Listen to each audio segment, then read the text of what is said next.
గ్రామాభివృద్ధి లక్ష్యంగా కూటమి ప్రభుత్వం అడుగులు వేస్తుందన్నారు చంద్రగిరి ఎమ్మెల్యే పులివర్తి నాని. తిరుపతి జిల్లా చంద్రగిరి నియోజకవర్గం పాకాల మండలంలో గ్రామ సభలు నిర్వహించారు. మహాత్మా గాంధీ కలలుగన్న గ్రామ స్వరాజ్యం సాధించాలంటే పంచాయతీరాజ్ వ్యవస్థలో గ్రామ పంచాయతీలు అత్యంత కీలకమన్నారు. ప్రజల భాగస్వామ్యంతో గ్రామ ప్రణాళికలు తయారు చేసి వాటిని అమలు పరిచినప్పుడే గ్రామ పంచాయతీలు అభివృద్ధి చెందుతాయని ఎమ్మెల్యే పులివర్తి నాని అన్నారు. దీనికి గ్రామ సభ నిర్వహణ అత్యంత కీలకమని తెలిపారు. ప్రజల దృష్టిలో ఉన్న సమస్యల్ని ఇక్కడ గ్రామ సభలకు తీసుకొని వస్తే అధికారులు త్వరితగతిన వాటిని పరిష్కరించడానికి వీలవుతుంది. మరి గతంలో ఎప్పుడు ఇంత పెద్ద ఎత్తున గ్రామ సభలు జరిగింది నేనైతే గత 3 సంవత్సరాల నుంచి ప్రజాప్రతినిధిగా ఉంటున్నాను. గారి ఆధ్వర్యంలో ఈ గ్రామ సభలు నిర్వహించడం చాలా ఆనందంగా ఉంది. ప్రత్యేకంగా నిర్వహించడం జరుగుతుంది. మామూలుగా సంవత్సరంలో 4 సార్లు జరుగుతాయి. ఇది ప్రత్యేక గ్రామ సభ అని చెప్పుకోవచ్చు. తీసుకొచ్చి పరిష్కరించుకోవడానికి వీలుగా ఈ గ్రామ సభలను నిర్వర్తిస్తున్నారు. అందులో ముఖ్యంగా ఉపాధి హామీని పథకాన్ని తీసుకోవడం అనేది చాలా ఆనందంగా ఉంది. ఆ కాలంలో తీర్మానాలు పెట్టి మన చంద్రగిరి నియోజకవర్గంలో ఆ తీర్మానాలను అనుసరించుకొని పంచాయతీలనే విలీనం చేశారు. మన 22 ఎలక్షన్ వచ్చే టైంలో మనకి పంచాయతీలు విలీనం అయిపోయిందంటే తెల్ల మనకి కోర్టుకి పోయినా కూడా అప్పుడు కంప్లీట్ అయింది. మళ్ళీ బూతులు అట్లా విలీనం అయింది.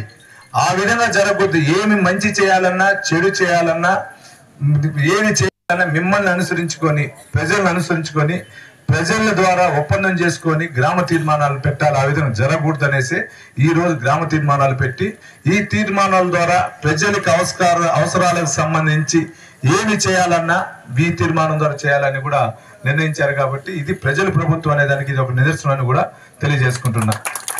అదేవిధంగా 10 లక్షల రూపాయలు కూడా దీనికి జాబ్ కార్డుల ద్వారా కూడా మనం లబ్ధి పొందడం జరిగింది.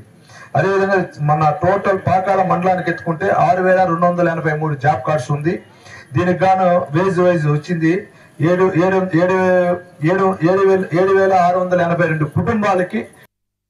దాన్ని మరొకసారి యాక్టివేట్ చేసి వాటిని ఇంటింటి నుంచి చెత్త అక్కడి నుంచి తీసుకొచ్చి ఏదైతే మనకి సాలిడ్ వేస్ట్ ఉందో అక్కడ చేసే విధంగా అది చేయాలి. సో రెండో కేటగిరీలో వచ్చేసి ప్రతి ఒక్క విలేజ్ లో కనీస సౌకర్యాలు ఉన్నాయా లేదా అనేది మనం చూసుకుంటాం. పోతే వాటన్నిటిని మనం నోట్ చేసుకుంటాం. అదేవిధంగా చివరిగా ఏదైతే ఉపాధి హామీలో మనకి మన పంచాయతీకి సంబంధించి ఏమేం పనులు చేయాలి. ఇప్పుడు ఇందాక పెద్దలు మాట్లాడుతున్నప్పుడు ఇదే ఊర్లో గోకులంస్ తక్కువ శాంక్షన్ ఇచ్చారు అనేది అంటే మాకు ప్రస్తుతానికి ఉన్నటువంటి మెటీరియల్ కాంపోనెంట్ లో కొంచెం వరకు శాంక్షన్ ఇచ్చాము. నేను లాస్ట్ టైం కూడా గౌరవ శాసనసభ్యులు గారు నాకు అడిగారు, సాల్దార్ గారితో ఒకసారి చెక్ చేసి నేను చేస్తాను. ఇలాగా చాలా పనులు ఈ 3 కాదు, ఆ పంచాయతీల్లో ఎన్ని హ్యాబిటేషన్ ఉంటే అన్ని ఏమేం పనులు కావాలో అది మీ అధికారం ఉంది. మీకు ఏం పనులు కావాలో అది చెప్పి దాని తగ్గట్టు పని దినాలు కల్పించాల్సిన బాధ్యత అధికారుల మీద